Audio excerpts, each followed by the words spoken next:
Good morning my dear brothers and sisters in Christ. యేసుక్రీస్తు వారి శ్రేష్టమైన పూజనీయమైన ఉన్నతమైన నామం పేరిట మీ అందరికీ శుభాలు తెలియజేస్తున్నాను. మీరంతా క్షేమంగా ఉన్నారు కదా? బాగున్నారా?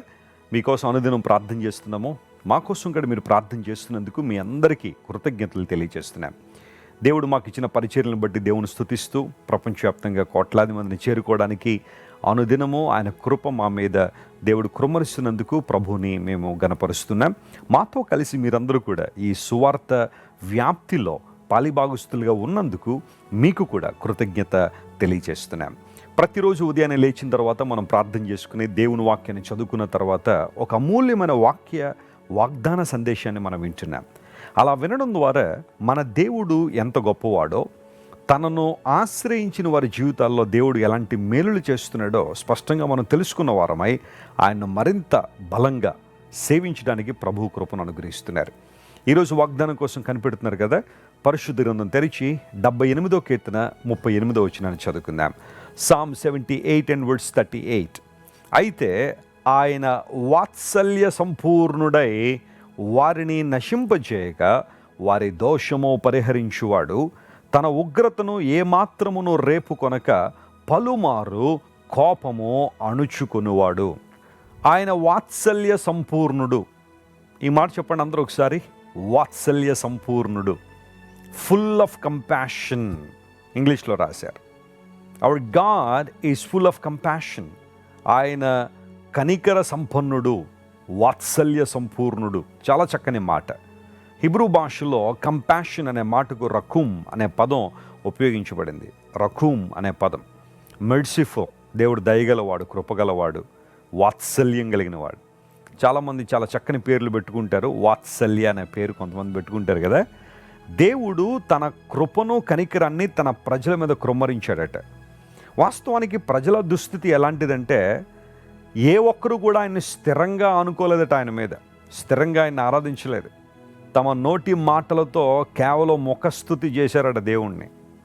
ఇష్టానుసారం జీవించిన జీవితాలు, ప్రభువుని గాయపరిచిన జీవితాలు, ప్రభువు చేసిన మేళ్ళు మరిచిపోయి ప్రతిసారి దేవుడు మేలు చేయడం, మరలా మేలును మర్చిపోవడం, దేవుడు ఉపకారం చేయడం, మరలా మేలును మర్చిపోవడం.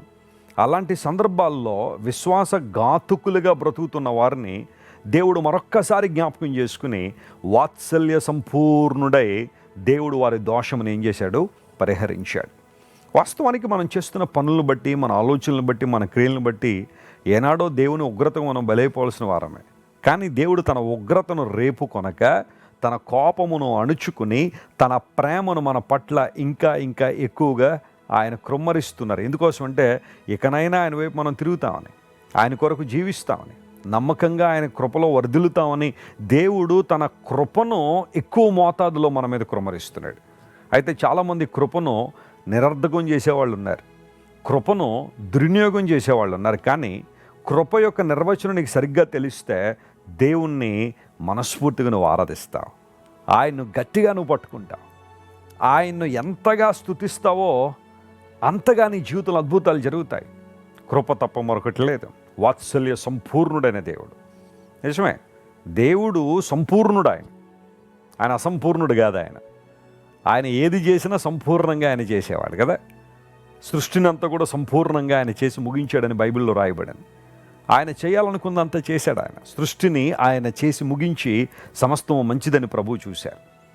కృపాసత్య సంపూర్ణుడిగా మన మధ్య నివసించును అనే మాట యోహాను సువార్తలో మనం చూస్తాం. మొదటి అధ్యాయంలో యేసు ప్రభు వారి గురించి ఆ మాటను తెలియజేస్తూ ఆయన కృప మరియు సత్యము సంపూర్ణత కలిగిన వాడు మన మధ్య నివసించాడు. ఎంత చక్కని మాట. కృపా సంపూర్ణత, సత్యము సంపూర్ణత. దేవుడు సంపూర్ణుడు. ఆయన వాత్సల్య సంపూర్ణుడు. నీ మీద నా మీద తన ప్రేమను ఆయన ఎల్లప్పుడూ కృమ్మరిస్తూనే ఉన్నాడు. చార్ల్స్ స్పర్జన్ అనే దేవుని చేతిలో అత్యంత బలంగా వాడబడిన దైవజనుడు ఒక సందర్భంలో ఇలా అంటాడు, దేవుడు మన పట్ల కృమ్మరిస్తున్న కృప వెలకట్టలేనిది అన్నాడు. ప్రపంచంలో చాలా వాటికి వెలకట్టచ్చు. మనం బిల్డింగులకు వెలగట్టే వాళ్ళు ఉన్నారు, బంగారానికి వెలగట్టే వాళ్ళు ఉన్నారు, లోహములకు ఈ వెలగట్టే వాళ్ళు ఉన్నారు, లేకపోతే వాహనాలకు వెలగట్టే వాళ్ళు ఉన్నారు, మనుషులకు కూడా వెళ్ళగట్టే వాళ్ళు ఉంటారేమో చాలామంది. కానీ ఈ ప్రపంచంలో వెలకట్టలేనిదంటూ ఏదైనా ఉందంటే దేవుని కృపే. వెలకట్టలేని దేవుని కృప, విలువైన దేవుని కృప మన మీద దేవుడు కృమ్మరించి మన దోషమును పరిహరించాడు. జాగ్రత్త గమనించిన ప్రియులారా, ప్రతి ఉదయాన్నే లేచిన తర్వాత దేవుడు మనకిచ్చిన రక్షణను బట్టి మనం ప్రభువును స్తుతించాలి. ఎందుకోసం అంటే ఈ రక్షణ అనేది మనం చేసిన భక్తి కార్యక్రమాల ద్వారానో, సాంఘిక కార్యక్రమాల ద్వారానో, సేవా కార్యక్రమాల ద్వారానో, ధార్మిక కార్యక్రమాలలో వచ్చింది కాదు. దేవుడు తన కృప ద్వారా మనకు రక్షణ ఇచ్చాడు. ఆయన మనల్ని రక్షించాలని సంకల్పించారు కాబట్టే తన రక్షణను మనకు అందుబాటులో తీసుకొచ్చారు.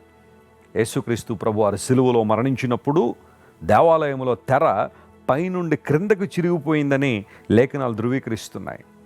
దేవాలయపు తెర పైనుండి క్రిందకు చిరిగింది అంటే దానిలో దాగి ఉన్న అర్థం ఏంటి, పరమార్థం ఏంటి? గమనించండి, పైనుండి క్రిందకు చినగడం అనేది దేవుడే దేవునికి మనుషులకు మధ్య ఉన్న ఆ తెరను చింపివేశాడు. క్రింద నుండి చినుగుంటే మనుషులు చింపారని అనుకోవచ్చు, ఇది మనుషుని కార్యం అనొచ్చు, కానీ రక్షణ అనేది దేవుని కార్యమే. మన నుండి విశ్వాసము, దేవుని నుండి కృప మనం రక్షించబడ్డానికి ఉపయోగపడింది. మన దోషమును పరిహరించిన దేవుడు యేసుక్రీస్తు ప్రభువును ఎందుకు మనం ఆరాధించాలి? ఆయన దేవునిగా మనం ఎందుకు గుర్తించాలి? ఆయన గొప్పవాడని ఎందుకు మనం కీర్తించాలంటే ఆయన మన కొరకు సిలువలో మరణించిన దేవుడు, మన దోషములను, మన పాపములను పరిహరించిన దేవుడు ఆయన. Praise the lord. నీ పాపాలు పరిహరించబడ్డాయా? నీ పాపములను తీసివేయడానికి లోకానికి వచ్చిన యేసయ్య ఎవరైతే తనను అంగీకరిస్తారో, విశ్వాసం ద్వారా ఆయన దగ్గరికి వస్తారో, కేవలం మనల్ని పాపము నుండి విడుదల చేయడం మాత్రమే కాక మరలా ఆ పాపపు కాడి క్రింద మనం వెళ్లకుండానట్లుగా కుమారత్వాన్ని దేవుడు మనకిచ్చాడు. మనం దేవుని బిడలము, దేవుని పిల్లలము అని పిలువబడే ఆధిక్యతలకు మనం నడిపించాడు.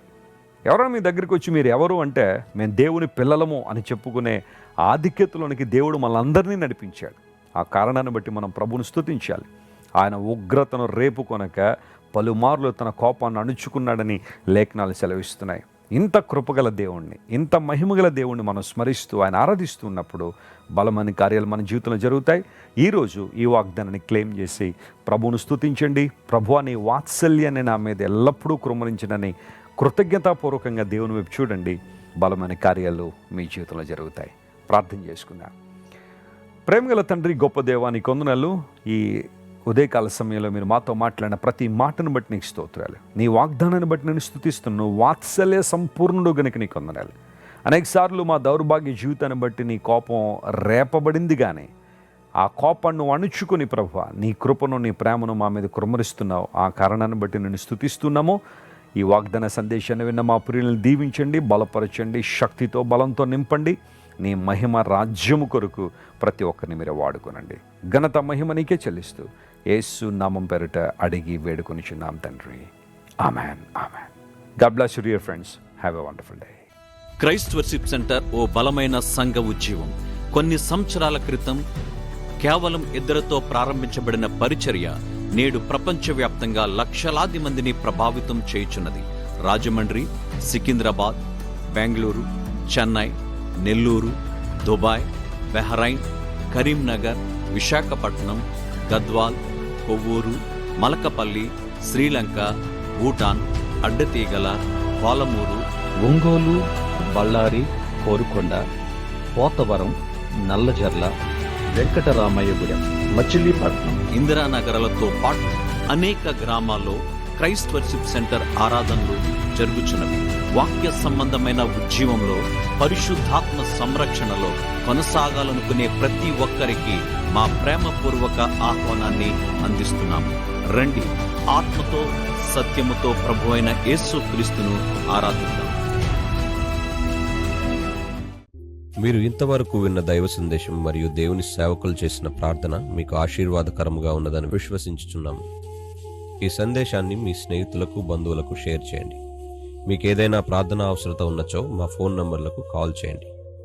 దేవుడు మిమ్మల్ని ప్రేరేపిస్తే విశ్వాసంతో సాగుచున్న ఈ పరిచర్యను ప్రోత్సహించండి. మరిన్ని వర్తమానాలు, పాటలు వినుటకు జాన్ వెస్లీ మినిస్ట్రీస్ అను మా యూట్యూబ్ ఛానల్ను సబ్స్క్రైబ్ చేసుకొనండి. ప్రభువైన యేసుక్రీస్తు కృప మీకు తోడైండును గాక.